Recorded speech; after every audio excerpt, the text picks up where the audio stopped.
Do you remember those African-American dinners only your grandparents knew? They filled homes with love, strength, and the smell of something sacred. What do we lose when those recipes disappear? Chicken gizzard stew with potatoes was a dish of patience and pride, made from ingredients that asked for time, not money. The gizzards, cleaned and simmered for hours, turned tender as butter while the potatoes soaked up their flavor like old friends. The broth thickened slowly, heavy with black pepper, onion, and just enough salt to make it sing. It was a dish built for strength, the kind of meal that kept families full through long days and colder nights. Grandma served it with hot cornbread on the side, steam rising as the scent filled the house with comfort. Every bite carried the memory of thrift and tenderness, proof that good food did not have to come from plenty. Children learned early that flavor came from effort, not expense. It was the kind of stew that tasted like survival and love stirred into one pot. The gizzards were no luxury, but they became something close to sacred when cooked slow and seasoned with care. It was nourishment, but it was also pride, a reminder that nothing went to waste in a kitchen that knew its worth. Smothered rabbit and gravy was the kind of dish that spoke of countryside living, of early mornings and quiet prayers before supper. Rabbits were not store-bought meat. They were caught or traded, dressed by hand, seasoned by instinct. The meat browned in iron skillets, searing until the edges crackled, then bathed in gravy thickened from drippings and flour. The smell alone could pull a family to the table before grace was said. The gravy soaked into rice or mashed potatoes, blending with the tender meat into something both wild and homebound. It was more than food. It was a skill, an art passed down by those who knew how to make something grand from what the earth offered.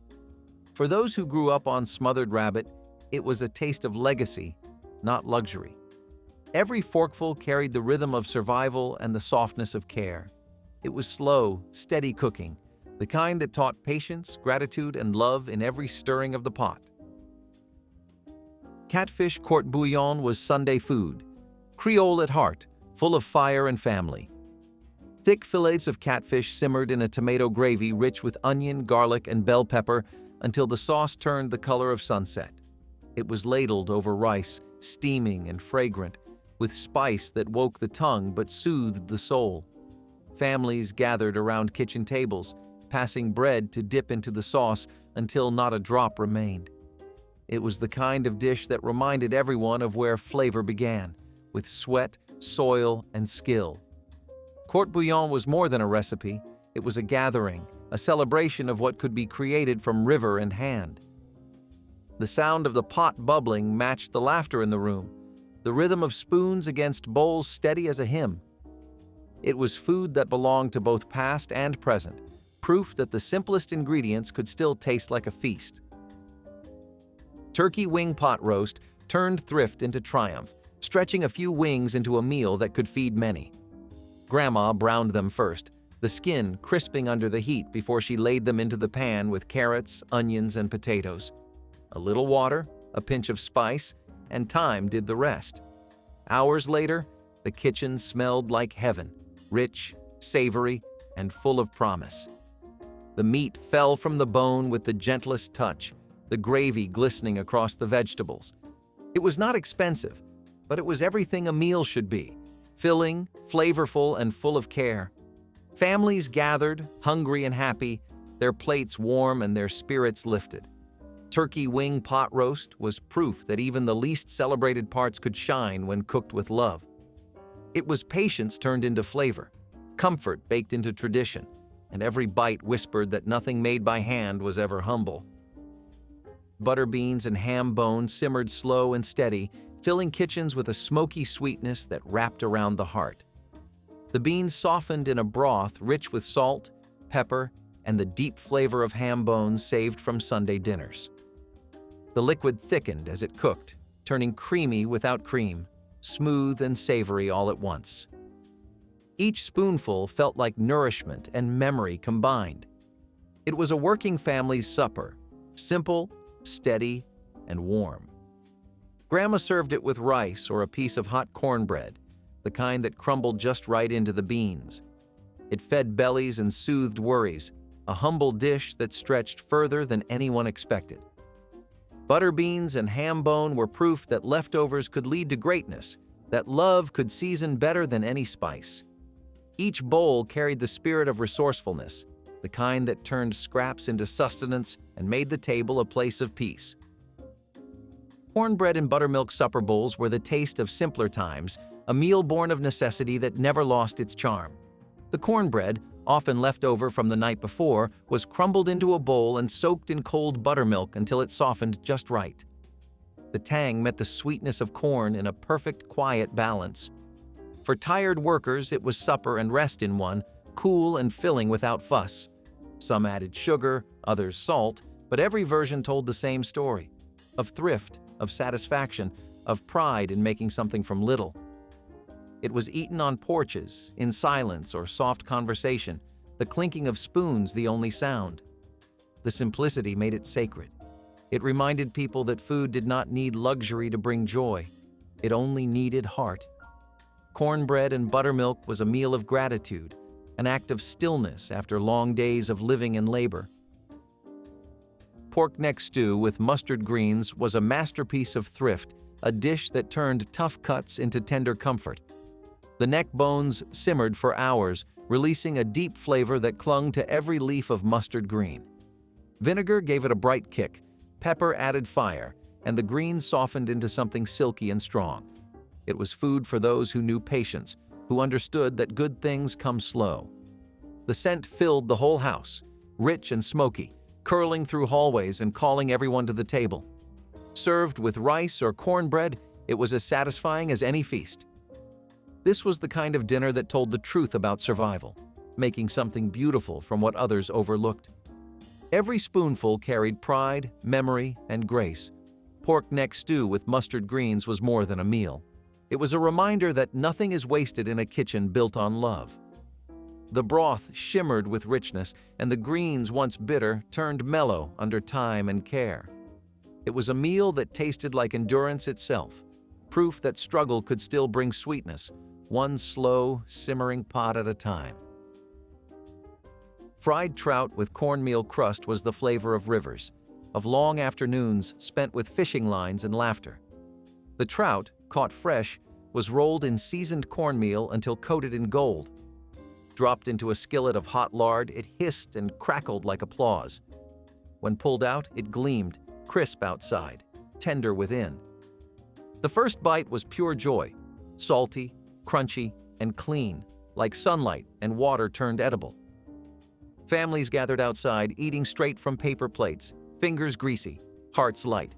The fish needed no sauce, no garnish, only lemon and a memory of patience. Fried trout was more than food. It was a reward for stillness, for skill, for faith that work would be met with grace. It was river and home combined, a southern hymn sung through every crisp bite. The breeze carried laughter, the oil popped in rhythm, and the air smelled of summer's reward. Every meal was a memory written in golden crust and gentle pride.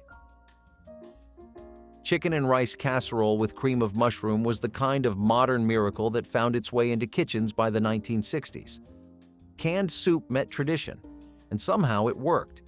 The chicken baked until tender, the rice soaking up every drop of that creamy sauce until the two became one. It was convenience food made with soul, comforting in its own right. For working mothers, it meant dinner without exhaustion, flavor without waste. It filled bellies and hearts alike, the scent of garlic and mushroom drifting down hallways. Though born of new times, it still carried the spirit of the old, resourceful, hearty, and made to be shared. Chicken and rice casserole became Sunday supper for a new generation, the next chapter of comfort written in cans and casseroles. It was a bridge between eras, proof that love adapts but never disappears. Every forkful was steady, familiar, and full of reassurance, the quiet song of modern Southern kitchens learning how to balance care and change. Sweet peas with smoked turkey and onions was a quiet kind of dinner, simple but soulful. The peas simmered low in a broth kissed with smoke from leftover turkey bones, the onions melting until they turned sweet and soft. The flavor was delicate but deep, each bite carrying whispers of holidays past. It was the meal that stretched the season, turning leftovers into something new and nourishing. The peas turned tender but never mushy, their green brightness glowing against the smoky backdrop. Served with rice or warm biscuits, it was humble but proud, a dish that brought gratitude to even the smallest tables. Sweet peas with smoked turkey was more than a side. It was a supper, a moment, a memory of turning ordinary into extraordinary with just a little care. In every spoonful lived the reminder that nothing was ever wasted when love led the way. The pot simmered quietly, its scent filling the kitchen with calm. Each bowl offered peace, the kind that only slow-cooked meals can give. Barbecue pigtails were the taste of summer, the kind of meal you could smell long before you saw it. They sizzled on the grill, fat rendering into fire, smoke curling into the sky like prayer. The sauce was always homemade, sweet, tangy, and thick enough to stick to your fingers. Every family had their own version, a secret recipe passed down in whispers and stained aprons. Pigtails were humble, but they were celebration food, eaten standing up under the sun with paper plates and laughter. Children waited for the crackle to die down, for the sauce to caramelize just enough to bite. They were chewy, sticky, and rich with flavor that only came from patience and love. Barbecue pigtails told stories of resourcefulness, of turning what others overlooked into something glorious. They tasted like togetherness, like backyard gatherings where music mixed with smoke and every bite felt like memory. Okra Gumbo with chicken and sausage was a pot of history simmered low and slow. The okra thickened the broth until it glistened, holding the flavors of smoked sausage, tender chicken, and seasoned stock. Each spoonful was a journey, layers of spice and comfort meeting in the middle. Families stirred that gumbo for hours, wooden spoons tracing generations into the pot. When poured over white rice, it became more than dinner. It was identity, culture, and care in one bowl. The smell filled the house with warmth, the kind that made strangers feel like kin. Every bite carried rhythm and resilience, a melody made edible. Gumbo was never just food, it was legacy, patience, and pride boiled together. It reminded people who they were, where they came from, and how love could turn hardship into flavor. The roux browned slow, the okra softened, and the sausage lent its smoke until everything sang in harmony. In each bowl lived stories of migration, survival, and celebration, tied together by spice and soul. Potato and onion gravy over biscuits was survival turned comfort. When meat was scarce, Grandma fried onions in butter until golden, whisking in flour and water to make a thick, creamy sauce. Potatoes followed, diced small, cooked until soft, absorbing every ounce of flavor. The gravy poured rich and heavy over biscuits, steaming and soft. It was simple, hearty, and full of the kind of satisfaction money could not buy. The onions caramelized to sweetness, the potatoes gave body, and the biscuits caught every drop. For many families, this was dinner, the kind that filled bellies and lifted spirits without apology. No one complained about what was missing. They celebrated what was there. The meal carried humility, but it also carried hope, proof that comfort could come from the humblest of hands. The kitchen smelled of toasted flour and warmth, and the first bite silenced every worry in the room. It was food that restored, reminding everyone that enough was sometimes more than plenty. Boiled crabs with corn and potatoes were summer joy made edible.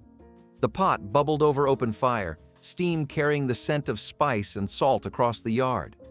Red potatoes, sweet corn, and crabs seasoned with cayenne and garlic turned every backyard into a feast. Families stood around tables covered in newspaper, cracking shells, laughing loud, fingers stained with seasoning. There were no fancy plates, no quiet moments, only music, chatter, and the shared rhythm of pulling meat from shell. It was messy, glorious work, and no one minded. The spice burned just enough to make you reach for sweet tea. Boiled crab night was not about formality, it was about community. Everyone left full, sticky, and happy with stories to tell long after the last pot was emptied. It was the taste of summer freedom, the kind that wrapped you in laughter and warmth, reminding everyone that the best meals were meant to be shared under open skies. Collard green and cornmeal bake was the best kind of fusion, two southern staples baked into one soulful dish. The collards, cooked down with onion and seasoning, were folded into cornmeal batter rich with eggs and milk. When it came out of the oven, the top was crisp, golden, and fragrant, the inside soft and savory. It was the flavor of comfort layered with ingenuity. The greens added depth, the cornmeal brought warmth, and together they made something entirely new. Families served it beside stews or on its own, each bite tasting like home and heritage combined. It was a dish that stretched across generations, tying together the old ways and the new table. Collard green and cornmeal bake was proof that tradition did not stand still. It evolved, always with love. The scent alone felt like memory reborn, a blend of hearth and heritage. It was Southern creativity at its finest, built on wisdom that refused to waste or forget. In every golden slice lived the heartbeat of family and the story of perseverance. It fed more than hunger. It fed pride, reminding everyone that humble ingredients could rise to greatness. It was the kind of food that tasted like resilience itself, baked into every crumb. Pork roast with brown sugar glaze was Sunday dinner perfection. The meat roasted slow, its surface brushed with a glaze of brown sugar, vinegar, and spice until the edges caramelized to dark gold. The air filled with the scent of sweetness melting into smoke, a perfume of patience and pride. The crust cracked when sliced, revealing tender meat bathed in its own juices. Families carved it together, the knife gliding through as if through memory itself. It was the centerpiece of the table, the reward for a week's labor. That glaze turned ordinary pork into something extraordinary, balancing sweetness and salt like a hymn. Every slice reminded everyone that love could be tasted, that time was the best ingredient of all. The drippings soaked into mashed potatoes or cornbread, each bite richer than the last. It was food that gathered generations, linking past and present with the sound of laughter and plates being passed. The meal lingered in memory long after it was gone, leaving behind warmth, fullness, and the quiet peace of togetherness. It was the taste of devotion, simple and eternal. Baked macaroni and tomato casserole was a dish of invention, born in kitchens that never wasted a thing. Leftover noodles met tomato sauce, cheese, and a little milk to stretch it just enough to feed everyone. The casserole baked until bubbling, the top crisp and browned. It was the comfort of macaroni mixed with the tang of tomatoes, a meal that felt like home even when times were lean. Each bite balanced warmth and nostalgia, reminding families that flavor could come from the simplest pantry. Children loved the gooey center. Parents loved how far it went. It was thrift turned into tenderness, a little miracle baked in Pyrex. Baked macaroni and tomato casserole carried quiet triumph, the kind only those who made much from little could truly understand. The cheese pulled soft and golden as spoons dipped in, serving both hunger and history. It was living proof that love, not luxury, made the best meals. Every forkful carried the sound of laughter from crowded tables, the hum of radio music, and the strength of hands that kept families fed through every season. Hominy stew with smoked meat was the Deep South's version of comfort, a pot that simmered all afternoon until rich and hearty. The hominy added texture, chewy and full, while smoked meat, ham hock, or sausage gave flavor that clung to every bite. The broth was thick and savory, seasoned with onion, garlic, and a touch of pepper. It was food meant to fill both body and soul. Served with hot cornbread, it stretched across families and days, each reheated bowl tasting even better than the last.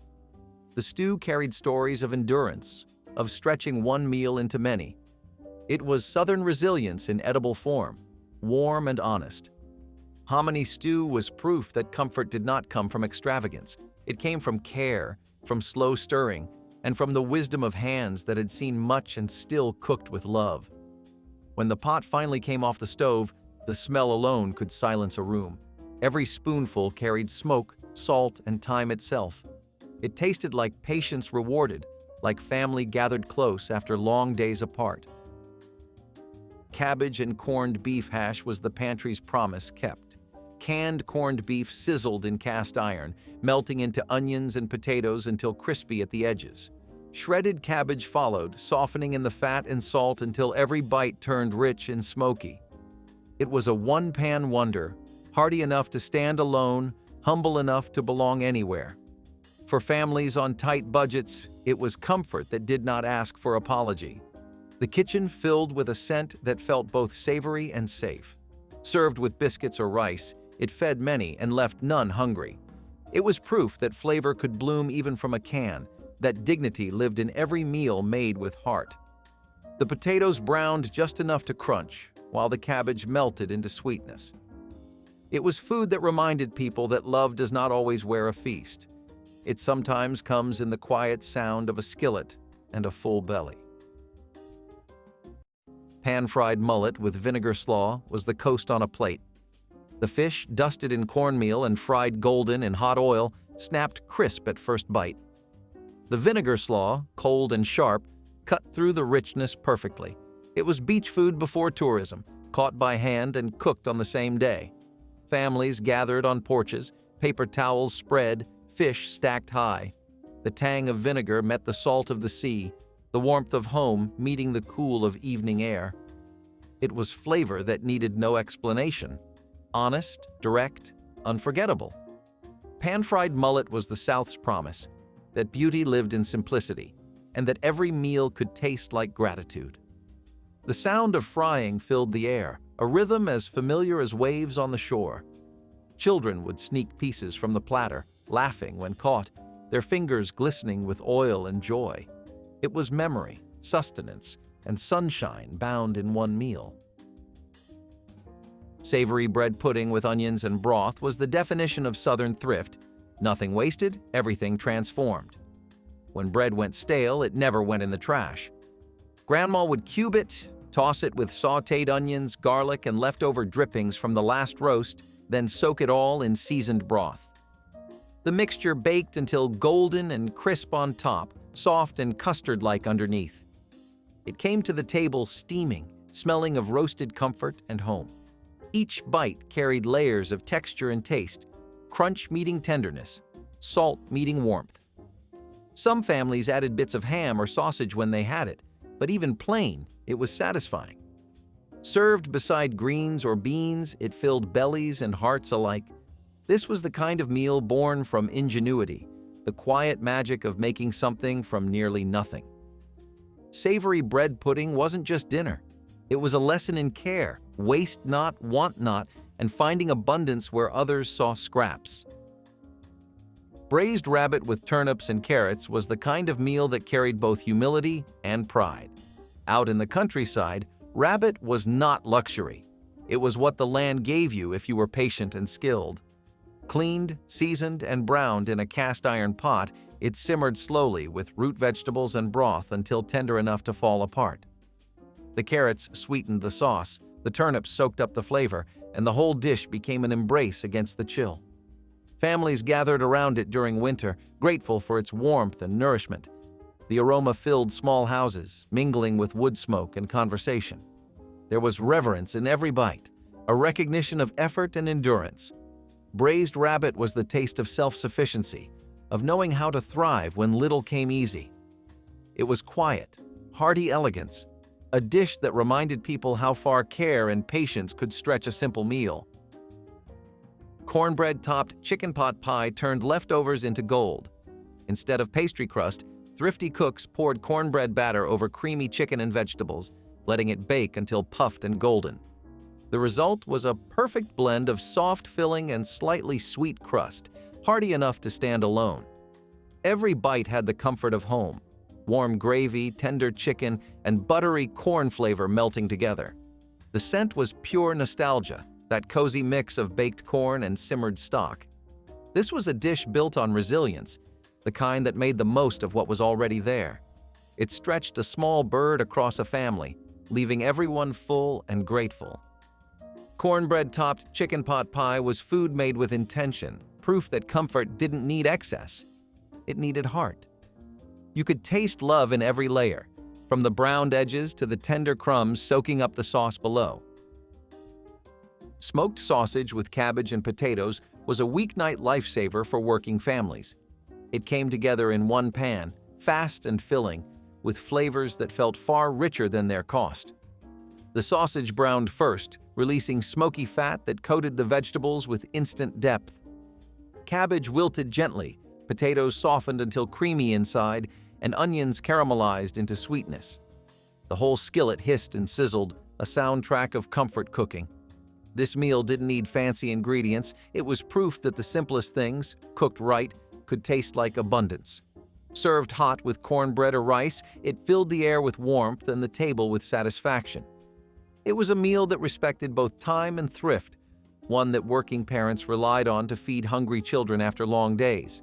Sausage, cabbage, and potatoes, humble, honest, and unforgettable, reminded every diner that comfort didn't come from price tags but from love in motion. Crumb-Fried Saltfish was proof that even the toughest cuts could be transformed with a little creativity. Saltfish was cheap and lasted forever, but it was hard and strong-flavored, needing love and time to make it shine. Families would soak it overnight, then roll it in crushed biscuit crumbs before frying it in a skillet until golden. The smell of it could draw neighbors from down the street, salty and rich with that perfect crisp edge. Paired with grits or boiled greens, it made breakfast feel like a celebration. The crumbs gave it crunch, the oil gave it warmth, and the memories gave it meaning. In every Southern kitchen, there was a version of this dish waiting to happen, handed down and reimagined through generations. Crumb-fried saltfish was not fancy food, it was pride disguised as thrift, a simple recipe that carried the power to feed both stomach and spirit. Pan-fried trout cakes were river memories turned into dinner. Made from freshly caught trout or whatever the day's fishing brought home, the meat was flaked and mixed with cornmeal, onion, and egg, then fried crisp in hot lard. The cakes sizzled golden, their edges curling just enough to promise crunch. They were tender inside, smoky and seasoned with the faint salt of memory. Served with mustard or hot sauce, they needed nothing else but good company. Families who lived near rivers swore by them, each recipe slightly different, each bite a reminder of simpler joys. The smell of frying fish brought everyone running, even before the first cake hit the plate. Trout cakes were proof that the best meals weren't bought. They were caught, shared, and savored under the glow of porch lights and laughter. Stuffed cabbage rolls with rice and ground pork were a bridge between worlds. Recipes carried by immigrants and reshaped by Black Southern cooks into something all their own. Tender cabbage leaves wrapped around seasoned rice and pork simmered slowly in tomato broth until soft and fragrant. The sauce thickened to a sweet, savory glaze, coating each roll like a warm hug. It was food that required patience and care, folding and rolling each piece by hand. Families made them for special occasions or Sunday suppers, where flavor met heritage in every bite. The dish carried whispers of the old world and the rhythm of the new, evolving through time but never losing its soul. It was community cooking, built on exchange, creativity, and survival. Stuffed cabbage rolls told a story without words, a story of migration, adaptation, and the shared language of good food. Collard green and onion hash gave leafy greens a starring role, turning a traditional dinner side into a savory breakfast companion. Fresh collard greens were sliced thin and quickly sautéed with sweet onions, a little garlic, and a splash of vegetable broth until tender yet vibrant. The result was a smoky, nutrient-rich hash that paired beautifully with eggs, grits, or cornbread. Some families added diced potatoes for extra heartiness, while others seasoned with a pinch of red pepper flakes to wake up the taste buds. This dish reflected a deep appreciation for garden vegetables and the ingenuity of African-American cooks who brought dinner flavors to the morning table.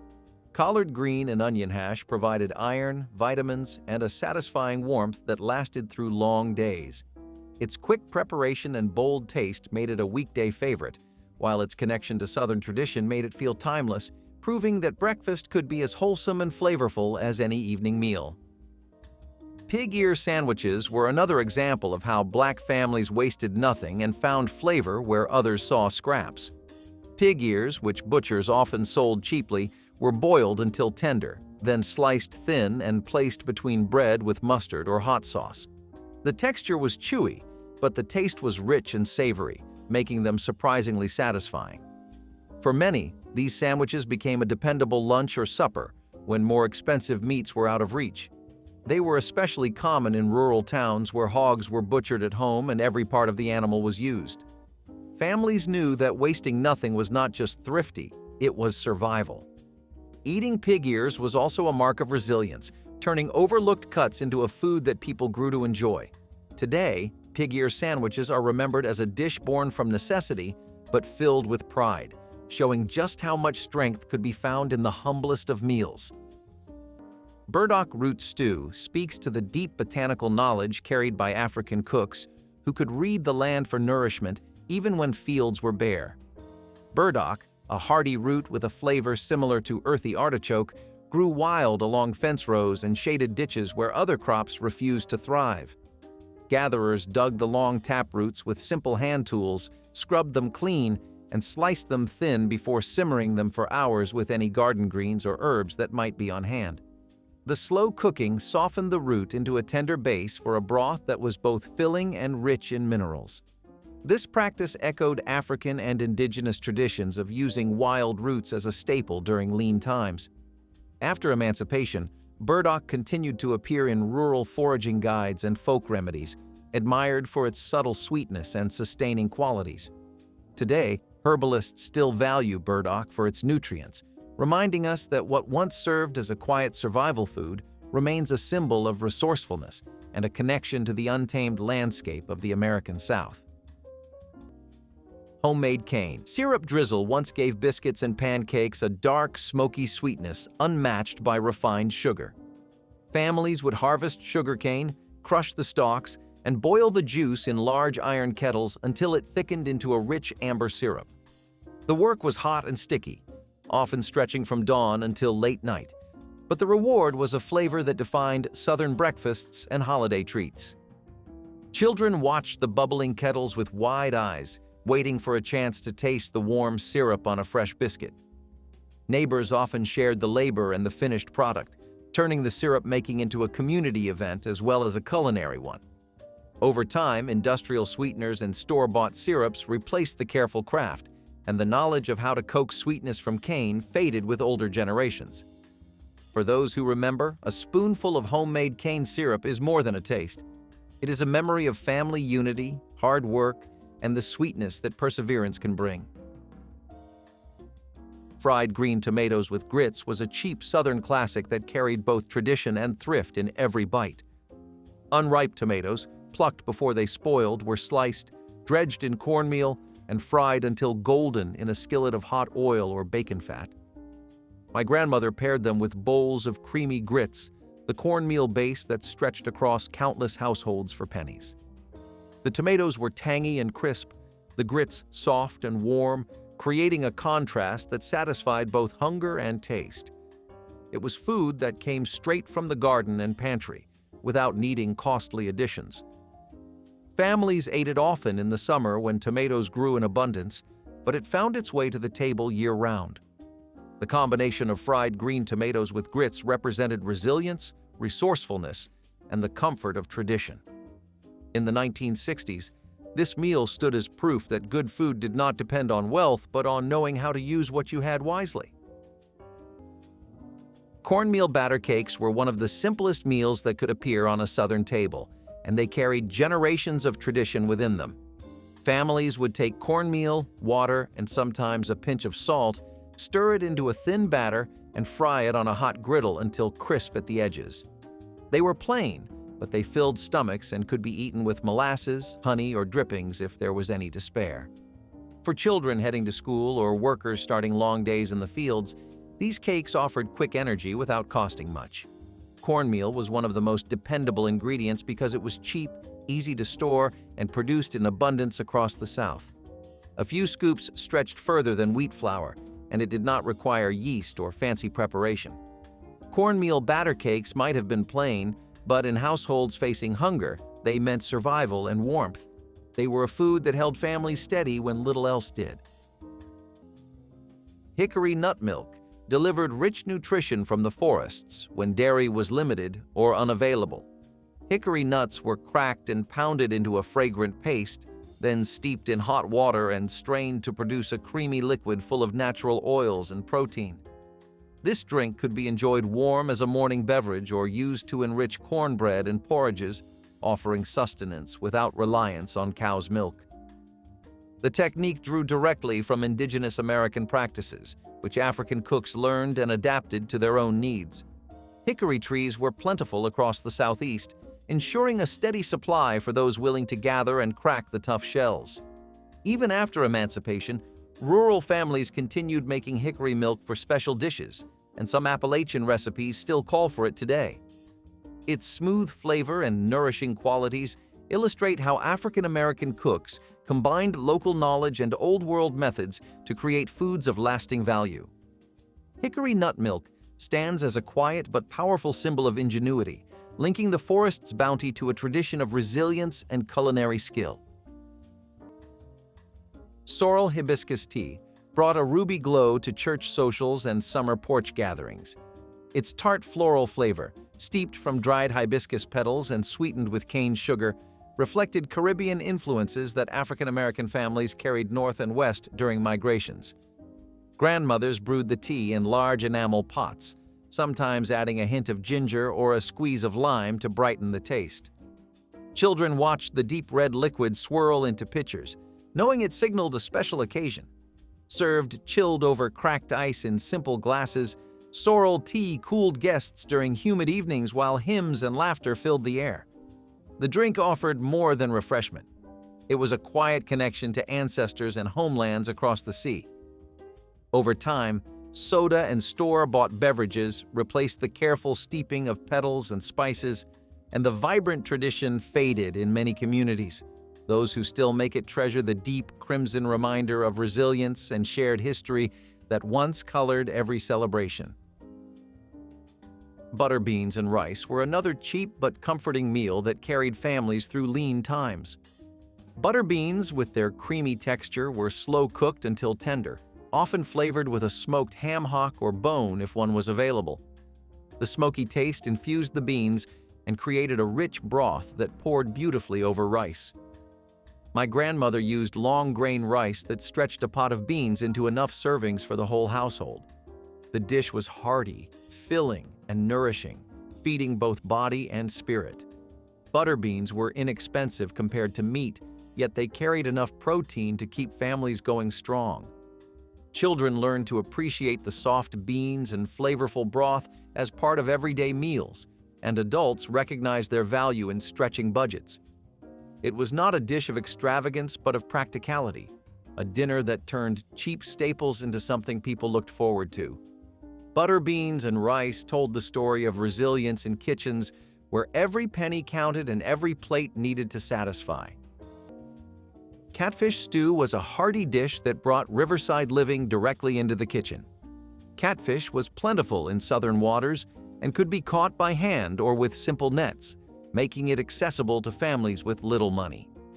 The fish was simmered in a tomato-based broth with onions, peppers, and sometimes potatoes, creating a stew that was filling and flavorful.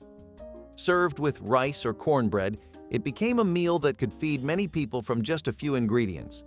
Catfish stew represented more than thrift. It symbolized self-sufficiency and the ability to survive off the land and water. For Black families, it was also a dish tied to community, as fishing trips often brought people together. The stew carried smoky, tangy flavors that warmed the soul, reminding everyone at the table of home. In times of hardship, catfish stew was both sustenance and tradition, feeding generations with simple but powerful nourishment. Wild persimmon leather served as a natural energy bar long before packaged snacks existed. Fully ripe wild persimmons, soft and honey-sweet, were mashed into a smooth pulp and spread thinly on clean boards or large leaves. Left in the sun to dry or placed near the gentle heat of a hearth, the mixture became a chewy sheet that kept for weeks. This portable treat provided a quick source of calories for long days in the fields and could be tucked into cloth packets for later use. The technique echoed African and indigenous methods of drying fruit to preserve it for travel and winter storage. After emancipation, many rural families continued to make persimmon leather as an autumn tradition, and some Appalachian homesteads still practice it today. Its deep caramel flavor and long shelf life show how ingenuity and patience created foods that were both practical and delicious. Wild persimmon leather stands as a vivid link between past and present, proving that simple preservation can yield enduring taste and nourishment. Sweet potato biscuits once brought warmth to breakfast tables and Sunday dinners alike. Mashed sweet potatoes blended with flour, butter, and a touch of sugar created a dough that baked into soft, slightly sweet rounds. These biscuits paired beautifully with salty country ham or a drizzle of sorghum syrup, offering a perfect balance of savory and sweet. Families often baked them in batches large enough to feed relatives and neighbors, turning an ordinary morning into a quiet feast. The natural sweetness of the potatoes gave the biscuits a gentle orange hue, a visual comfort as well as a culinary one. Children were often given the task of mashing the cooked potatoes, a small role that made them proud participants in a beloved family recipe. Today, store-bought rolls and instant mixes have replaced the slow, careful preparation of true sweet potato biscuits. For those who remember their fragrance filling the kitchen, each bite carries memories of kinship, generosity, and a heritage that deserves to be cherished. Fried bream with hush puppies was a meal born from rivers, ponds, and hands that knew how to fish. Bream, small and plentiful, cost little more than the time spent catching them. My grandmother cleaned the fish, rolled them in cornmeal, and fried them crisp in hot oil until the skin crackled golden brown. Hush puppies bubbled alongside, little cornmeal fritters that were cheap to mix and cooked quickly. Together, they made a dinner that felt rich without draining a wallet. Families gathered around plates piled high, dipping hush puppies into hot sauce or eating them plain while the fish cooled. The taste was pure Southern tradition, simple, salty, and tied to the land and water. In the 1960s, when grocery stores were expensive, fishing poles and cast nets provided meals for families who had little to spare. Fried bream with hush puppies was more than food. It was a reminder of resourcefulness and community, where the catch of the day fed everyone at the table. Turnip and potato hash was a skillet meal that worked wonders when meat was scarce or simply unavailable. Families would dice turnips and potatoes, fry them together in drippings or lard, and season them with onions, salt, and pepper. The combination produced a dish that was both hearty and inexpensive, making it a frequent breakfast or supper in households trying to stretch limited supplies. Turnips were especially important because they were cheap, easy to grow, and available in gardens or local markets. Blended with potatoes, they created bulk without requiring meat to make a plate feel substantial. This hash was also flexible, with families adding whatever scraps of vegetables they had on hand to improve flavor. Though simple, it offered warmth and familiarity to those who often faced uncertainty at mealtime. Turnip and potato hash might not have been glamorous, but it carried families through tough years and gave comfort with every bite. Cane top syrup began with the earliest shoots of sugarcane, long before the full harvest. When planters reserved the mature stalks for commercial sugar, enslaved workers cut the tender tops and simmered them slowly, extracting a thin but sweet syrup. This homemade sweetener flavored cornbread, porridge, and hot drinks, adding a rare touch of luxury to daily meals. The technique reflected both African experience with cane and Caribbean methods of small-batch syrup making. After emancipation, many rural families continued to boil cane juice into syrup during the early season, a practice still alive in parts of Louisiana and Florida. The flavor is lighter and grassier than late-season molasses, making it unique among Southern sweeteners. Cane top syrup shows how skilled hands transformed what might have been discarded into something valuable, blending cultural knowledge with the natural rhythms of the crop. It stands as a reminder that, even in conditions of deprivation, African-American cooks created enduring regional flavors that remain treasured in Southern pantries today. If these dinners brought back even one taste of home, comment your favorite and remember to like and subscribe for more soul-fed stories.